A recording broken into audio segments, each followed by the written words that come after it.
Good evening, everyone, and let's start today's session. It is CHSL Set 3, and I am going to explain it. So, welcome to all of you. And the very first question is it is common error, and he neither talks too much nor he causes any trouble. इस वाक्य में आप देख रहे हैं ही अनावश्यक लगा हुआ है। अगर हम यहाँ से ही को हटा देते हैं तो नॉर के बाद वर्ब 5 आ जाता है और नाइदर के बाद भी वर्ब 5 आ जाता है। यानी जो कोरिलेटिव कंजंक्शन का रूल है कि correlative conjunctions are used before the same parts of speech, तो यहाँ फुलफिल हो जाता है। यानी हम यहाँ देख रहे हैं कि अननेसेसरी यूज, सुपरफ्लूअस और रेडंडेंट यूज ऑफ ही है, इसे आप हटा दें, सेंटेंस करेक्ट हो जाएगा। जब भी आप वाक्य के अंतर्गत आइदर और, नाइदर नॉर,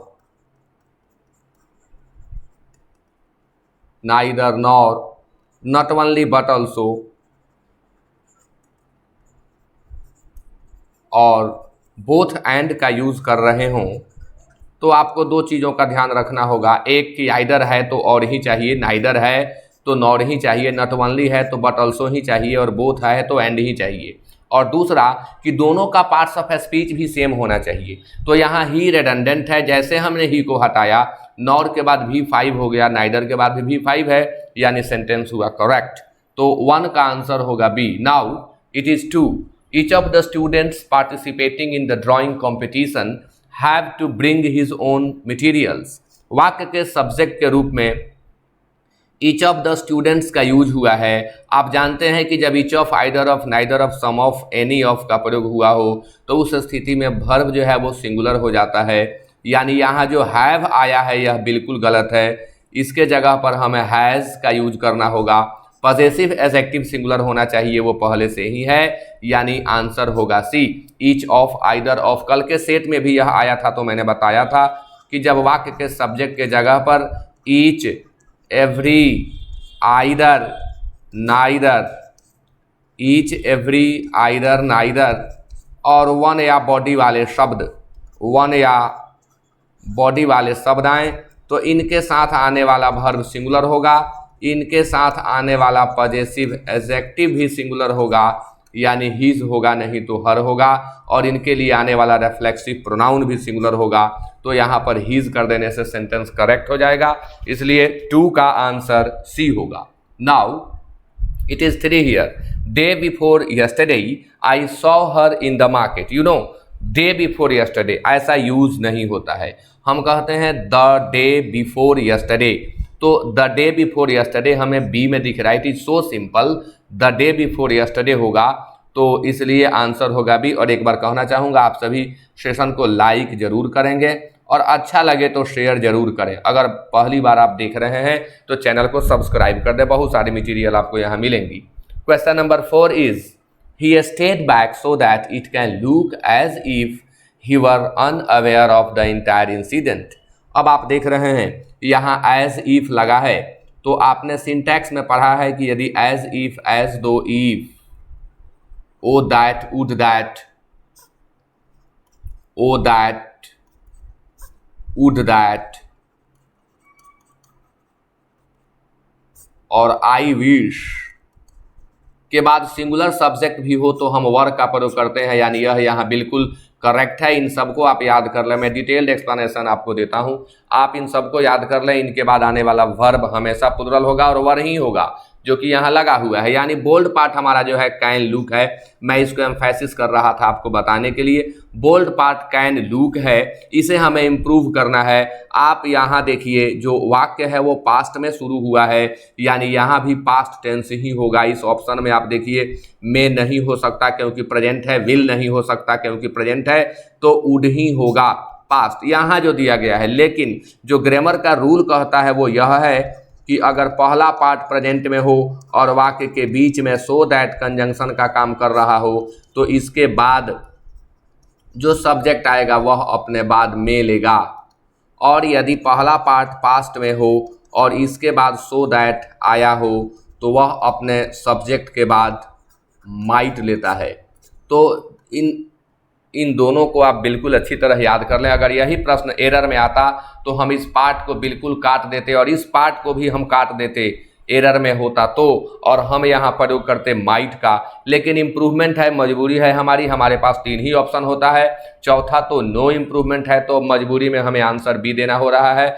एक्यूरेट इसका आंसर होना चाहिए कि वुड हटा के माइट लगाओ, क्योंकि पहले पास्ट टेंस आया हुआ है। मैं मानता हूँ आप समझ गए होंगे। आगे कमेंट करके जरूर बताएंगे सेट का एक्सप्लेनेशन आपको कैसा लगा। अब सिनोनिम हमें बताना है। शब्द है हमारे सामने वायलेंट।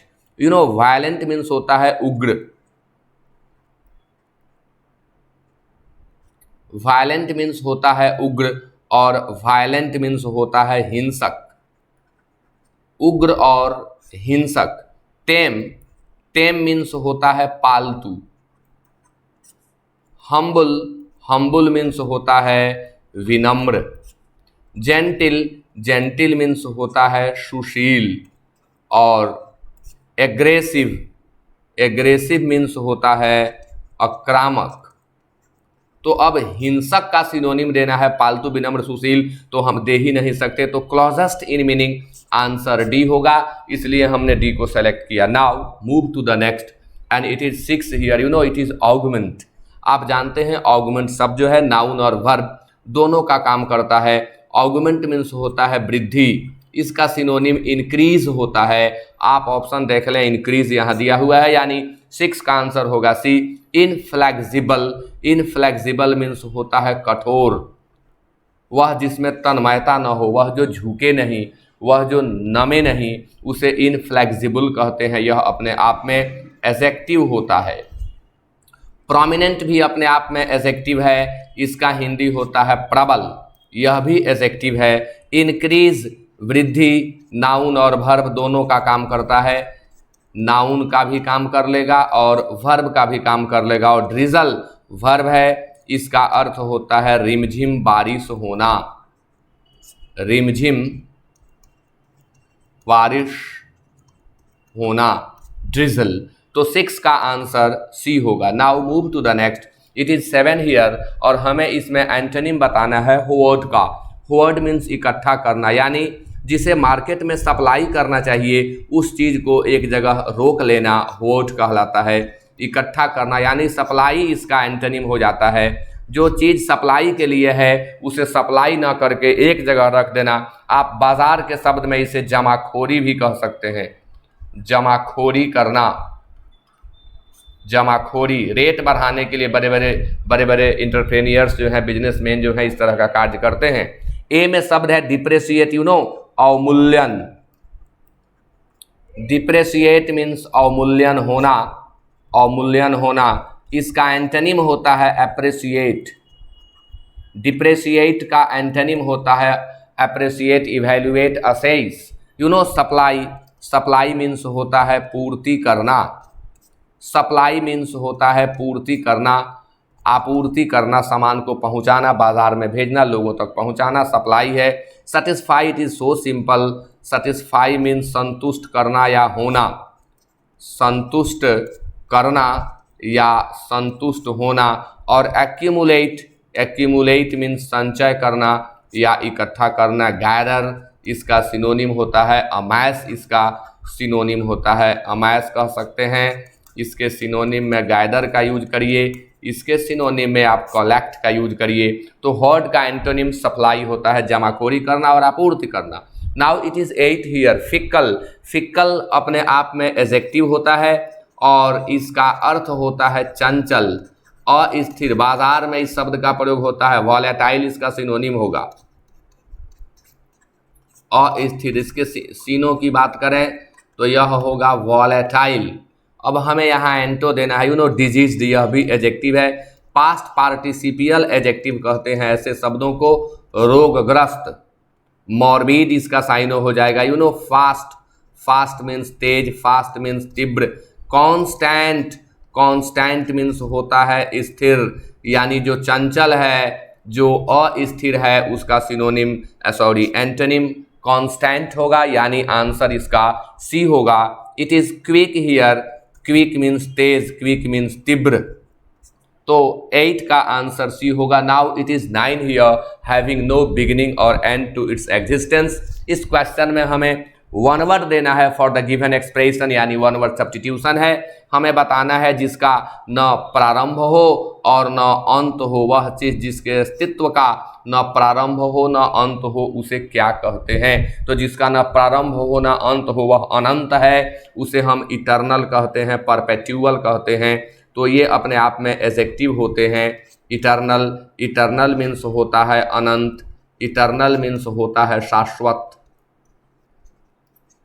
इटर्नल मीन्स होता है चिरंतन, जिसके अंत का पता न हो। Obscure, you know obscure means होता है अस्पष्ट, ऑब्सक्योर मीन्स होता है अस्पष्ट। यूनिवर्सल, सब एडजेक्टिव हैं अपने आप में। सार्वभौमिक, यानी जो पूरे ब्रह्मांड में फैला हुआ हो वह यूनिवर्सल होता है, सार्वभौमिक। और इमेजरेबल, जिसे मेजर न किया जा सके, यानी जो अथाह हो। तो हैविंग नो बिगिनिंग और एंड टू इट्स एग्जिस्टेंस, तो इसका जो वर्ड एक वर्ड होना चाहिए वह इटर्नल होगा, इसलिए 9 का आंसर ए होगा। एग्जिस्टेंस शब्द एग्जिस्ट वर्ब से बनता है। एग्जिस्ट मीन्स होता है अस्तित्व में होना, और इसका जब हम नाउन बनाते हैं तो एग्जिस्टेंस हो जाता है। Now move to the next and it is 10 here, one word ही है। डिफिकल्ट टू प्लीज, जिसे खुश करना मुश्किल हो उसे क्या कहें। तो ए में फास्टिडियस है। फास्टिडियस भी अपने आप में एडजेक्टिव होता है। पहचान देखिए OUS लगा हुआ है। तो फास्टिडियस मीन्स होता है दुराग्रही, दुराग्रही यानी जिसे आग्रह करने पर भी प्लीज न हो वह फास्टिडियस कहलाता है। तो आंसर 10 का ये होगा। बाकी सब जान ले। इरिटेबल, अंत में एबल है, यानी यह भी एडजेक्टिव है। इरिटेबल मीन्स होता है चिड़चिड़ा, इरिटेबल मीन्स होता है चिड़चिड़ा, तुनुक मिजाजी। परपेट्यूअल, परपेट्यूअल मीन्स होता है शाश्वत, वह जो हमेशा ही बरकरार रहे। जो अमर हो वह परपेट्यूअल होता है, जो सनातन हो वह परपेट्यूअल होता है, सनातन। और you know fanatic, fanatic means होता है धर्मांध, धर्मांध। और इसी फैनेटिक मीन्स होता है कट्टर। राजनीति और रिलीजन दोनों में फैनेटिक का हम यूज करते हैं।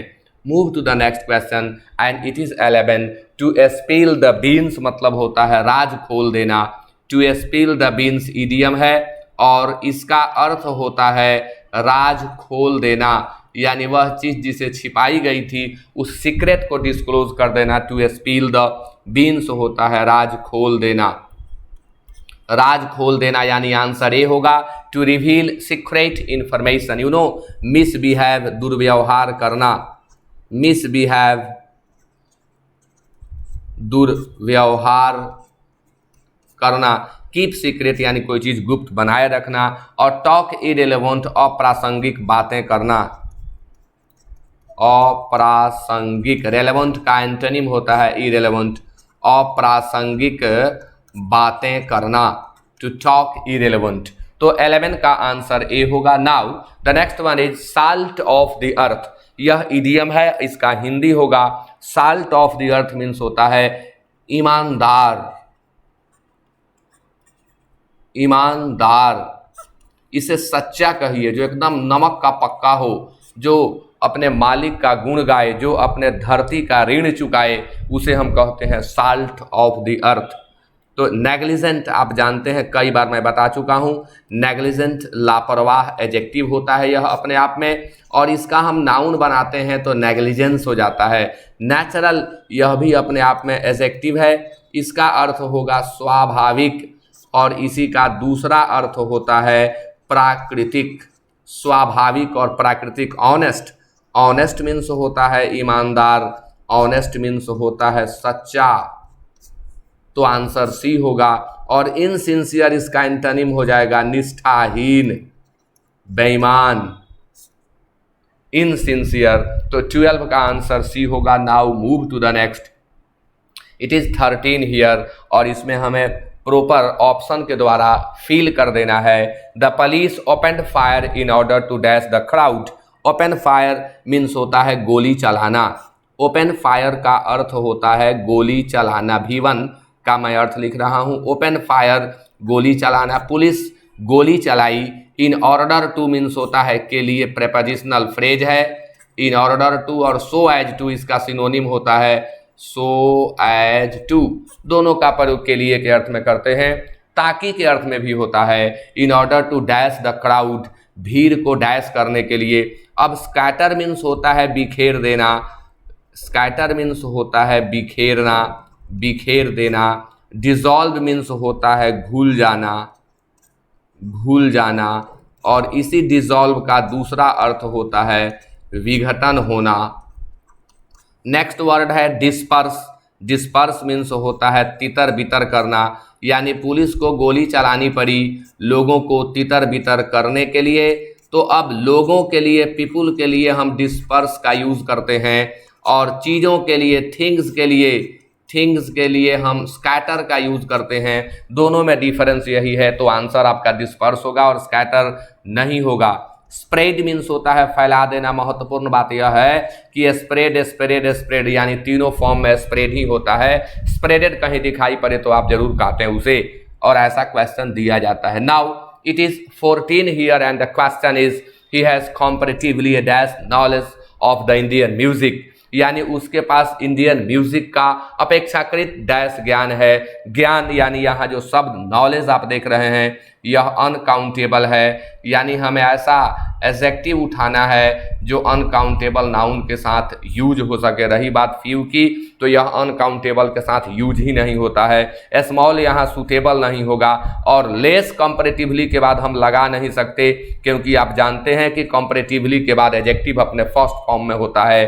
तो यहाँ एक ही शब्द है जो इस ऑप्शन को फिल कर सकता है, और वह है लिटिल, क्योंकि लेस जो है यह तो एडजेक्टिव का दूसरा रूप है, और ग्रामर का रूल यही कहता है कि कंपैरेटिवली के बाद कंपैरेटिवली और रिलेटिवली, कंपैरेटिवली, रिलेटिवली, लेस और वेरी, इन चारों के बाद ये चारों एडवर्ब का काम करते हैं। लेस इसमें से एडजेक्टिव का काम भी करता है। इनके बाद आने वाला एडजेक्टिव हमेशा फर्स्ट फॉर्म में यानी पॉजिटिव फॉर्म में ही रहता है, इसलिए आंसर 14 का बी होगा। Now it is 15 and no it is not the 15, it is the result of the test. आप देख रहे हैं CHSL सेट 3 का मैं आंसर बता रहा हूं। इसमें टोटल पार्टिसिपेंट्स सिर्फ 29 विद्यार्थी ही भाग लिए थे, कम लोगों ने इसमें भाग लिया। फुल मार्क्स 50 था।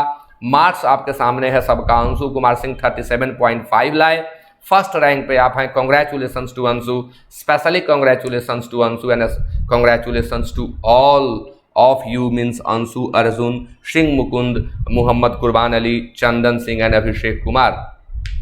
तो अर्जुन कुमार को 31 मार्क्स मिले हैं, सिंह मुकुंद को 30, मोहम्मद कुर्बान अली को 29, चंदन सिंह को 26 और अभिषेक कुमार को 25। अन्य कई विद्यार्थी हैं जो बहुत अच्छा प्रयास कर रहे हैं, थोड़ा थोड़ा सा इसमें नहीं आ पाए हैं।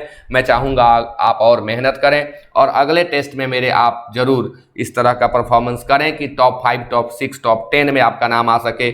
और नए लोग, जुड़ने वाले लोगों के लिए मैं बताऊँ कि एपेक्स इंस्टीट्यूट छपरा करके ऐप है। आप जो नए हैं, जो पहली बार सुन रहे हैं मुझे, वो इस ऐप को डाउनलोड कर लें प्ले स्टोर से, और इस पे आप लगातार टेस्ट दे सकते हैं। जो भी एग्ज़ाम करीब होता है उसका मैं इस ऐप पर टेस्ट लेता रहता हूं। तो फ्री है, निःशुल्क है, आप सभी डाउनलोड कर सकते हैं और मेरे साथ जुड़ सकते हैं। इसी नाम से टेलीग्राम चैनल भी है एपेक्स इंस्टीट्यूट छपरा, आप उससे भी जुड़ जाएं, और उस पर सबका PDF जो भी मैं यूट्यूब पे पढ़ाता हूं सारा PDF वहां आपको मिल जाता है। Okay, now move to the next slide and it is 15 here. I haven't seen my father since I dash here. तो ये बहुत ही महत्वपूर्ण रूल है कि सिंस जब भी वाक्य के बीच में यूज किया गया हो तो उसके पहले प्रेजेंट परफेक्ट टेंस आता है। प्रेजेंट परफेक्ट टेंस जो है आने के बाद बीच में सिंस आएगा, और सिंस के बाद सिंपल पास्ट टेंस आएगा, और यहाँ जो सिंस है इसका अर्थ हो जाता है जब से तब से। तो जब भी सिंस का प्रयोग जब से तब से के अर्थ में हुआ हो तो इसके पहले प्रेजेंट परफेक्ट ही होगा और बाद में सिंपल पास्ट ही होगा। It is fixed. तो आई हैवंट यहाँ पर देख रहे हैं आप, प्रेजेंट परफेक्ट का यूज किया गया है। सिंस के बाद हमें फील करना है तो V2 ही होगा। दिए गए ऑप्शन में से V2 सेलेक्ट कर लीजिए, आपका आंसर करेक्ट होगा। तो 15 का B होगा। Now move to the next. It is 16 here, we don't consider him as a person. वर्दी के साथ फिक्स्ड प्रेपोजिशन का यूज करना है। वर्दी ऑफ होता है, वर्दी ऑफ का प्रयोग हम के योग्य के लिए करते हैं, के योग्य के अर्थ में करते हैं। और आप जान लें कि वर्थ शब्द जो है जब हम इसका एडजेक्टिव बनाते हैं तो वर्दी हो जाता है, यानी वर्थ का एडजेक्टिव फॉर्म है वर्दी। वर्दी अपने आप में एडजेक्टिव होता है। Now move to the next and it is 17 here, the teacher said be quiet boys. आप देख रहे हैं इसमें हमें इनडायरेक्ट स्पीच बताना है, इनडायरेक्ट स्पीच बताना है, हमें इसे डायरेक्ट स्पीच में बदल देना है। तो टीचर ने बॉयज से कहा बी क्वाइट, चुप रहें आप लोग। तो the teacher said that the boys. आप देखिए ये जो सेंटेंस है इंपरेटिव सेंटेंस है, और जब इंपरेटिव सेंटेंस को हम इनडायरेक्ट स्पीच में बदलते हैं तो वहां पर हमें टू का प्रयोग करना होता है इन्वर्टेड कॉमास के बदले। इसी टेक्निक से यह सेंटेंस बन जाएगा। आप यहाँ देखिए दैट लगा है, यह नहीं होगा। आप यहाँ देख रहे हैं the teacher called the boys and ordered them to be quiet, उतना सूटेबल नहीं है। The teacher urged the boys to be quiet, the teacher commanded the boys, that clause तो हो ही नहीं सकता। अब हमारे पास कॉल्ड और अर्ज्ड वाला है तो इसमें बेहतर सी होगा, क्योंकि अर्ज का प्रयोग दृढ़ता पूर्वक कहने के अर्थ में भी होता है। अर्ज मीन्स होता है दृढ़ता पूर्वक कहना। तो शिक्षक ने दृढ़ता पूर्वक कहा बच्चों से कि चुप हो जाओ, दृढ़ता पूर्वक कहना। अर्ज का दूसरा प्रयोग आग्रह करने के अर्थ में भी होता है। रिपीट करना किसी बात को भी अर्ज कहलाता है। अर्ज मीन्स आग्रह करना, विनती करना भी होता है, और दृढ़ता पूर्वक कहना भी होता है। तो इसके अनुसार आंसर 17 का सी होगा। नाउ इट इज 18 हियर, और इस क्वेश्चन को हमें पैसिव में बदलना है, जैसा कि यहाँ इंस्ट्रक्शन दिख रहा है। तो I saw him leaving the house, मैं उसे घर छोड़ते हुए देखा, मैं उसे घर छोड़ते हुए देखा, तो उसे मेरे द्वारा घर छोड़ते हुए देखा गया। तो ही हैड नहीं होगा, हैड कहाँ से आ गया, सॉ है तो वॉज होना चाहिए। तो he was seen to be कहाँ से आ गया, नहीं होगा, लिविंग हो नहीं सकता। अब आंसर डी ही होगा। ही वॉज सीन, उसे देखा गया, लिविंग द हाउस, घर छोड़ते हुए, बाई मी। इसका एक और तरीका हो सकता था कि ही was scene by me living the house, लेकिन ऑप्शन में नहीं है, तो जो है हमें वही सेलेक्ट करना है, इसलिए 18 का आंसर डी होगा। नाउ इट इज 19, और यह सेंटेंस अरेंजमेंट है, इसे हमें अरेंज करना होगा। 19 नंबर में पहला पार्ट फिक्स्ड है और कहा जा रहा है the effectiveness of a film, यानी किसी भी फिल्म का प्रभाव। द इफेक्टिवनेस, इफेक्ट से इफेक्टिवनेस बनता है, इफेक्ट भी नाउन है, इफेक्टिवनेस भी नाउन है। The effectiveness of a film. अच्छा, ये टोटल पार्ट जो है एकदम सब्जेक्ट का काम कर रहा है। अब हमें खोजना है वर्ब, यानी इसका ओपनर पार्ट ये खुद ओपन कर रहा है, लेखक ने फिक्स कर दिया, ओपनर इन्होंने दे दिया, और ओपनर यहाँ काम किसका कर रहा है, तो सब्जेक्ट का। इसलिए हम उस पार्ट को खोजें जिसमें वर्ब हो। तो आंसर हमारा क्यू से शुरू हो सकता है, आर से शुरू नहीं होगा, इट से शुरू नहीं होगा, यानी आंसर हमारा क्यू से शुरू होगा। The effectiveness of a film is judged by. अब जज्ड बाई, जब वाक्य यहाँ पैसिव स्ट्रक्चर को लिया तो इसके बाद या तो नाउन आएगा, नहीं तो प्रोनाउन आएगा, कंजंक्शन आ नहीं सकता। तो इट्स थीम होगा, यानी क्यू के बाद एस का पेयर हमारा तैयार हो रहा है यहाँ पर, क्यू के बाद एस। अब देखिए ए में क्यू के बाद एस नहीं है, बी में नहीं है, सी में नहीं है, इसलिए हमारा आंसर क्या होगा, D. The effectiveness of a film is judged by its theme and its relation to, और किस चीज पर भाई, तो and its relation to the needs of the audience, यानी 19 का आंसर डी होगा। कोहेरेंट है यह और बिल्कुल करेक्ट है। Now it is 20 and you know it is passage, ध्यान से सुनेंगे आप। Gandhi ji had to travel by train from Durban to Pretoria. Gandhi ji को डरबन से प्रेटोरिया ट्रेन से यात्रा करनी पड़ी। ये साउथ अफ्रीका के शहर है, ये तो वहाँ की कैपिटल ही है, राजधानी है, और यह वहाँ की एक सिटी है। तो गांधी जी को यात्रा करनी पड़ी ट्रेन से, और ये डरबन से प्रेटोरिया जा रहे थे। इन कनेक्शन विथ जॉब, अपने कार्य के सिलसिले में, इन कनेक्शन विद यानी के सिलसिले में, ये अपने कार्य के सिलसिले में डरबन से प्रेटोरिया ट्रेन से जा रहे थे। जाने का कारण तो कार्य के सिलसिले से ये जा रहे थे।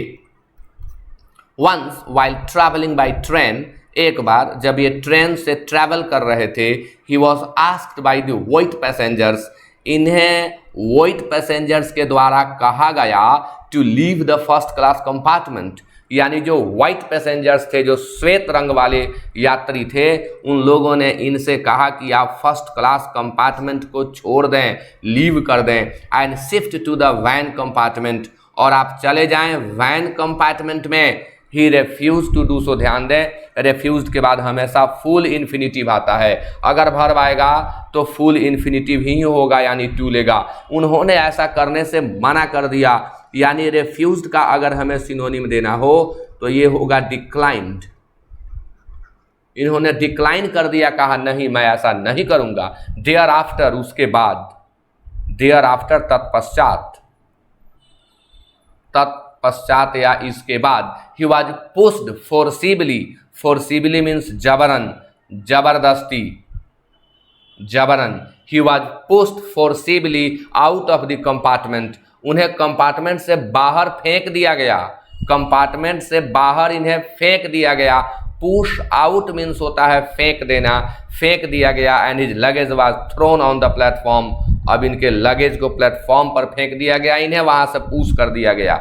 It was winter and he kept shivering all night, जाड़े की रात थी और ये कांपते रहे, ठिठुरते रहे, हम कहें एक तरह से। मैंने एक दिन बताया था कि ठंड से कांपने के लिए शिवर का प्रयोग करें, कांपने का अन्य कारण हो तो वहाँ आप ट्रेम्बल का प्रयोग करें। ट्रेम्बल और शिवर में जब अंतर करना पड़े तो आप ये चीज़ याद रखें, ठंड से कांपना शिवर है, अन्य सभी जगह ट्रेम्बल लगता है। तो ठंड से ये ठिठुरते रहे रात भर। He didn't go to the waiting room, station का जो वेटिंग रूम होता है वहाँ भी ये नहीं गए, क्योंकि the white man sleeping there might insult him further, इन्होंने ऐसा अनुमान कर लिया कि अगर मैं वेटिंग रूम में जाऊंगा तो जो वहाँ पहले से व्हाइट मैन स्लीप कर रहे हैं, हो सकता है कि वे पुनः हमें इंसल्ट कर दें, एक बार फिर इंसल्ट झेलना पड़े, इसलिए वे वेटिंग रूम में नहीं गए। This event was a turning point in the life of Gandhi ji, यह घटना गांधी जी के जीवन में एक टर्निंग पॉइंट थी, यानी एक नए मोड़ की शुरुआत की इस घटना ने। किस घटना ने? तो उन्हें स्टेशन पर फेंक दिया गया, रात भर ठिठुरते रहे ठंड में। तो गांधी जी के जीवन का वह टर्निंग पॉइंट लेखक के द्वारा कहा जा रहा है। And he decided to stay back in South Africa, तब इन्होंने डिसाइड किया कि नहीं अभी मैं स्टे बैक करूंगा, अभी और ठहरूंगा साउथ अफ्रीका में। And fight against this blatant injustice, और यह जो जबरदस्त यहाँ अन्याय है, प्रत्यक्ष जो यहाँ अन्याय है, इनजस्टिस है, इसके विरुद्ध मैं लड़ाई लड़ूंगा। अगर ऐसा उनके साथ नहीं होता तो साउथ अफ्रीका में वे और दिन नहीं ठहरते। इनजस्टिस, इनजस्टिस मीन्स होता है अन्याय। तो ब्लैटेंट का अगर साइनो लिखना हो तो हम ऑब्वियस लिखेंगे, हम डायरेक्ट लिखेंगे,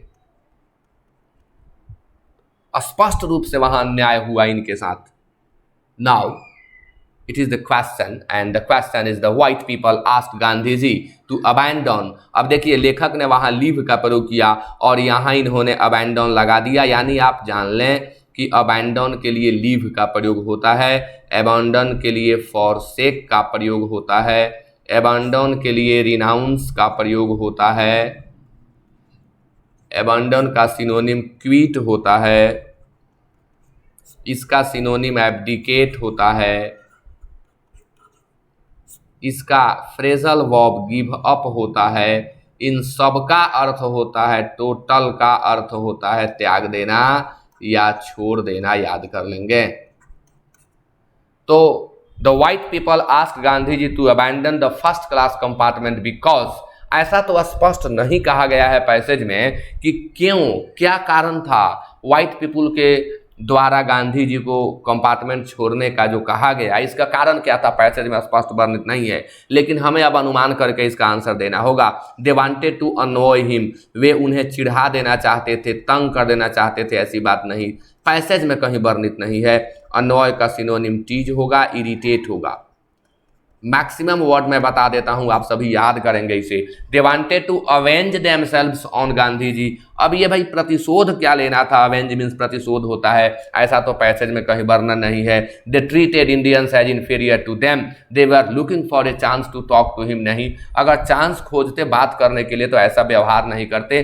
अब आंसर मजबूरी है हमें सी देना, पैसेज में स्पष्ट रूप से कहीं नहीं कहा गया है, लेकिन सिचुएशन की डिमांड यही है, इसलिए 20 का आंसर सी होगा। Now it is 21, why was he thrown out of the compartment. तो आपने यहाँ देखा कि जब उन्होंने वैन कंपार्टमेंट में जाने से मना कर दिया, जब इन्होंने रिफ्यूज कर दिया, तो इसके बाद इन्हें पुश कर दिया गया जबरन कंपार्टमेंट से बाहर और इनके सामान को फेंक दिया गया वहाँ, माने इन्हें जबरदस्ती उतार दिया गया, पुश आउट कर दिया गया और सामान इनके फेंक दिए गए। तो कारण वही बताना है, क्योंकि because he misbehaved with the whites, ऐसा नहीं था। They wanted him to spend an, ऐसा नहीं था। They wanted to insult him, ऐसा नहीं था। इसलिए इन्हें फेंक दिया गया, इनके सामान को फेंक दिया गया, इन्हें जबरन उतार दिया गया, क्योंकि इन्होंने वैन कंपार्टमेंट में जाने से इनकार कर दिया। इसलिए 21 का आंसर डी होगा। ऐसे ही पैसेज आपको बनाना होगा। कई विद्यार्थी कहते हैं सर पैसेज नहीं बनता है, ध्यान से सुने, देखें, जरूर पैसेज बनाने आ जाएगा। Why did he not go to the waiting room to spend the night. रात गुजारने के लिए वो प्रतीक्षालय में क्यों नहीं गए, वेटिंग रूम में क्यों नहीं गए? क्योंकि इन्हें डर था, इन्हें ऐसा लगा कि अगर हम वहाँ जाएंगे तो जो वाइट पीपुल वहाँ पहले से आराम कर रहे हैं वो हमें फिर से इंसल्ट कर सकते हैं। White man sleeping there might insult him further, और यही सोच करके वो नहीं गए, यहाँ आंसर दिया हुआ है। तो he feared that white man there might, yes, ये डर गए कि अगर जाएंगे तो फिर जो व्यवहार ट्रेन में मेरे साथ हुआ वही यहाँ प्रतीक्षालय में भी हो जाएगा, और इसी कारण से ये वहाँ नहीं गए। तो 22 का आंसर डी होगा। अब आपके सामने प्रश्न 23 है। This event was a turning point in the life of Gandhi ji. What was the event, आपको बताना है यहाँ कि यहाँ the event being talked about here is, it means क्या है इवेंट, किस इवेंट की बात हुई है। तो यहाँ इवेंट यही था कि गांधी जी ट्रेन से यात्रा कर रहे थे और इनके साथ मिसबिहेव किया गया, इनको ट्रेन से उतार दिया गया, रात भर इन्हें स्टेशन पर गुजारना पड़ा, जाड़े की रात थी। तो Gandhi ji is being ill treated by the whites, Gandhi ji is spending night on the platform, Gandhi ji is travel by a train, Gandhi ji is staying back in, Gandhi ji is being ill treated by the whites. अगर श्वेत लोग इनके साथ दुर्व्यवहार नहीं करते, इल ट्रीट इनके साथ नहीं करते, तो ये ऐसा नहीं सोचते, अन्याय के विरुद्ध लड़ने की बात ये नहीं करते। ये तो आ रहे थे, चले आते, लेकिन स्टे बैक कर गए, पुनः वहाँ ठहर गए। तो 23 का आंसर ए होगा। It is 24 and Gandhi ji stayed back in South Africa. Gandhi ji अब साउथ अफ्रीका में रुक गए, किस लिए रुक गए? तो यहाँ स्पष्ट कहा जा रहा है कि to fight against this blatant injustice, यह जो यहाँ जबरदस्त अन्याय था, घोर अन्याय था, प्रत्यक्ष अन्याय था, इसे लड़ने के लिए वो वहाँ रह गए। तो टू अवेंज नहीं होगा answer, because his work was still नहीं होगा। To fight against racial discrimination, to fight against, तो 24 का आंसर सी होगा। यहाँ उन्होंने पाया कि रेशियल डिस्क्रिमिनेशन है, सांप्रदायिक भेदभाव है, और इस सांप्रदायिक भेदभाव को दूर करने के लिए, इसे लड़ने के लिए ये वहाँ पर ठहर गए। सांप्रदायिक भेदभाव को दूर करने के लिए ये वहाँ पर ठहर गए, इसलिए आंसर सी होगा। Now it is 25 here and spot the miss spelled word. यहाँ हमें मिस स्पेल्ड वर्ड बताना है। You know banquet, banquet means होता है दावत, भोज हिंदी में कहते हैं, उर्दू में दावत कहते हैं। ये बिल्कुल स्पेलिंग करेक्ट है। बेनेफैक्टर का स्पेलिंग गलत है, इट इज बेनेफैक्टर, बेनेफैक्टर ऐसे लिखते हैं, और बेनेफैक्टर मीन्स होता है दानी। बिस्टो सही है, बिस्टो मीन्स होता है अर्पण करना, चढ़ाना, अर्पित करना, देना, और बिहेवियर व्यवहार, बिहेवियर व्यवहार। तो इस तरह से इस सेट को हम लोग कंप्लीट किए। आप सभी को अगर एक्सप्लेनेशन अच्छा लगा हो और आप चैनल पर नए आए हो तो इसे सब्सक्राइब कर दें और लोगों में शेयर करें। Okay, thank you very much to all of you.